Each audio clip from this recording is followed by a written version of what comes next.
Napakalamig ngayon guys. Biglaan na naman. Uminit na siya nung nakaraan mga last week yata parang medyo mainit na siya. Tapos biglang lumamig na naman.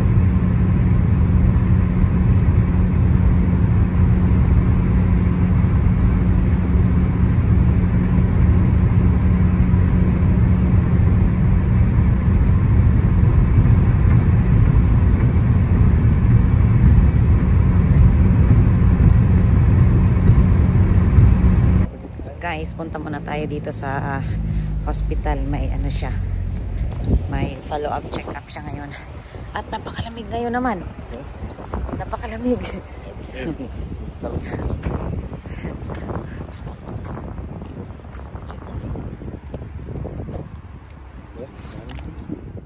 So, nandito na tayo ngayon sa hospital. At dito ako ngayon sa may female waiting area.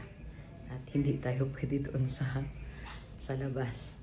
May ultrasound siya ngayon kaya maaga kaming pumunta kasi yung appointment niya is 9. Kaya update na lang ako mamaya. Ang tagal naman. Ang tagal naman. Siguro mga 40 minutes na akong naghihintay dito. Inaantok ako. Alaga ko kasi nagising. Siguro mga 5 AM. Sa bagay, wala naman akong pasok ngayon.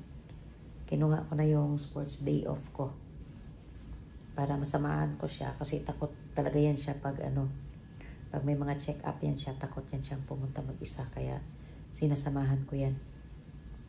Mabuti na lang may isa pa akong yung sa sports day off nga. Yun, kinuha ko ngayon. At pagkatapos dito, pupunta kami doon sa health center ko. Kukuha na naman ako ng gamot ko. Inuna namin to. Pero matagal daw Sabi niya may nauna daw sa kanyang isa doon. Ang sabi, 1 oras na daw siya naghintay. May siya, may yan? Renal Doppler ultrasound. Kasi nga, inaano talaga nila na tinitrace nila yung niya. Bakit mataas yung BP niya. Nung pagpunta namin dito is 200 yung BP niya. Tapos ngayon, malaki naman talaga ang ibinaba, nag 160. Kaso lang yung diastolic niya is mataas. Pala yun, renal Doppler ultrasound. Kaso lang matagal. Inaantok na ako dito sa kakaantay. Ay, salamat. Tapos na, tumawag na siya at 1 oras din akong nag-aantay dito. Nakaidlip ako. Antok na antok ako kasi ang aga kong gumising kanina. Matagal din pala kasi yung isa nga, yung nauna sa kanya, 1 oras naghihintay.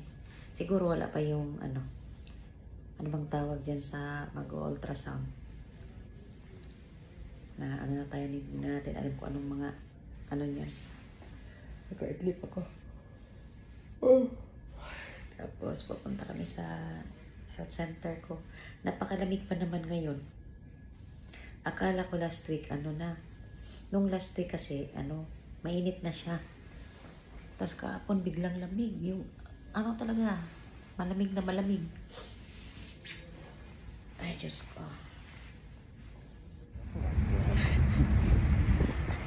So, guys, na kami, papunta kami ngayon sa health center ko, tapos na kami dyan. At grabe ang lamig. Ay, ito pa, nakikita nito. Napakalamig. Huwag ka nang magreklamo. Grabe yung mga kasuga sa lamig.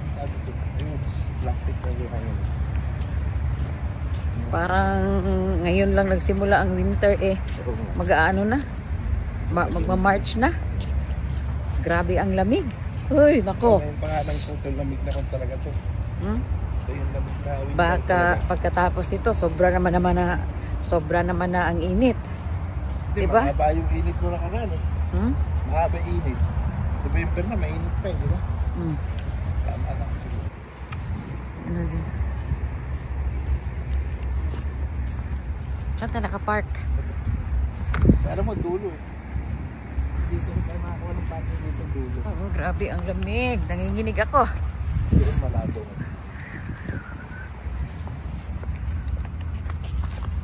Grabe ang lamig sa labas. Parang yelo. Hindi ba pwedeng ilagay ko dyan yung cellphone ko? Dapat sa gitna mo nilagay yan. Wala. At saka wala ka naman magneto. Wala ka magneto. Meron! May magnet ba yan? Oo, ito. Try mo. Sige, try mo. Pero hindi kakayanin ng dapat yung malaki kasi mabigat yung cellphone ko eh.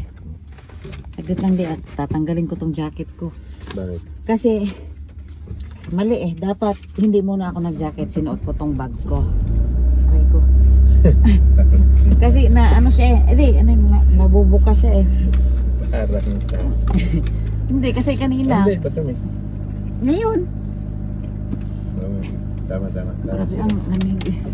Dahil pa rin.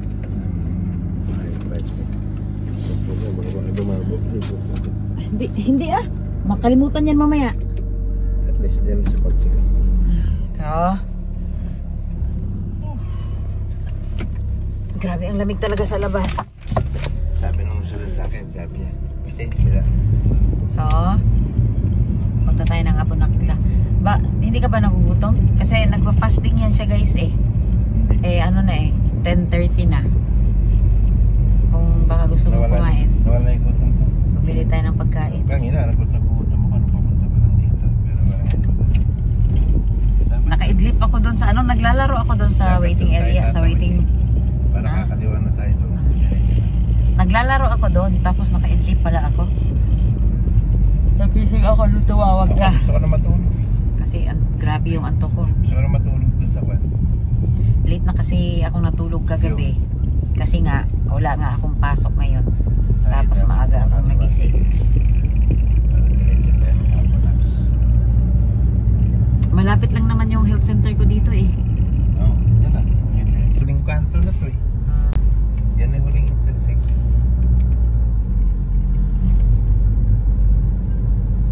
Yan, dapat makakaliwa tayo dyan.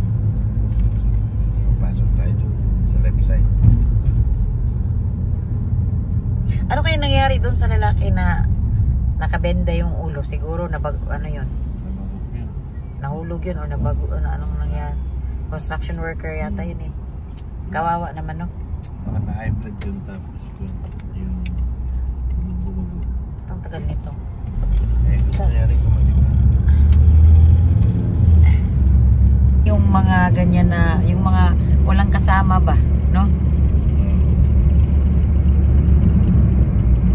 Tagatan lang. Vibes. Kaya nga. Ay, nagulong ang meron. Ha? Yun ay yung jail. Ang malapit lang pala dito? Namin dito. Magkaliwa dito. Tapos doon nga na pagkakanan na. Yan ba yung ano?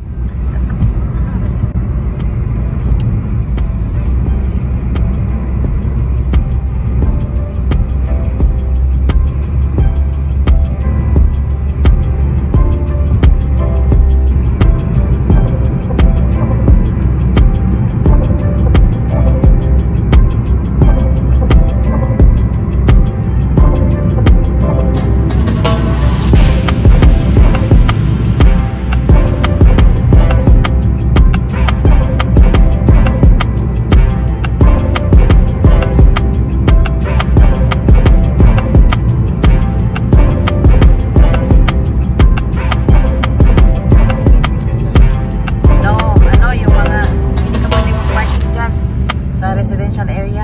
Dito. May Bayrek. Bisabir pala yung isa. Bisabir. So, nakakuha na ako ng gamot guys. Ito na. 7 lang tong gamot ko. Good for 2 months. Diba? 7 lang yung kinalta sa card. Ito na siya.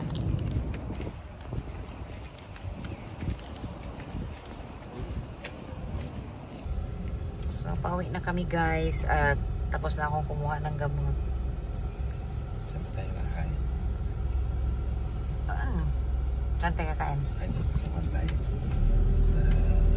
Sa sinabi ko yun.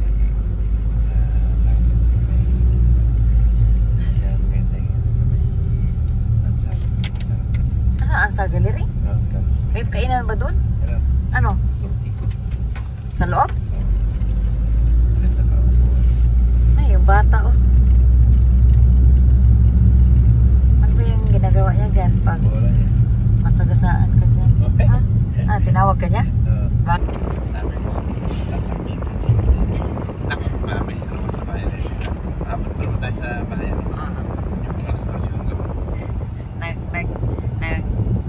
pinawisan kaming dalawa. Word of the day is tulingag. Natatawa ako sa term niya eh, tulingag.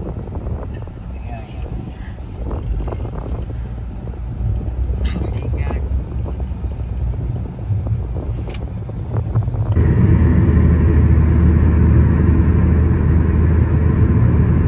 Ang ganda tinanong bahay na puti o na LED yung ilaw sa labas.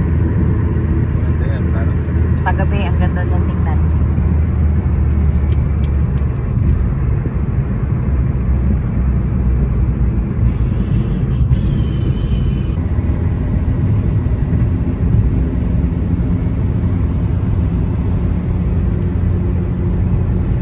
Gutom na kami guys at wala pa kaming sinaing. Umorder ka mami sa Jollies. Umorder ka na ngayon.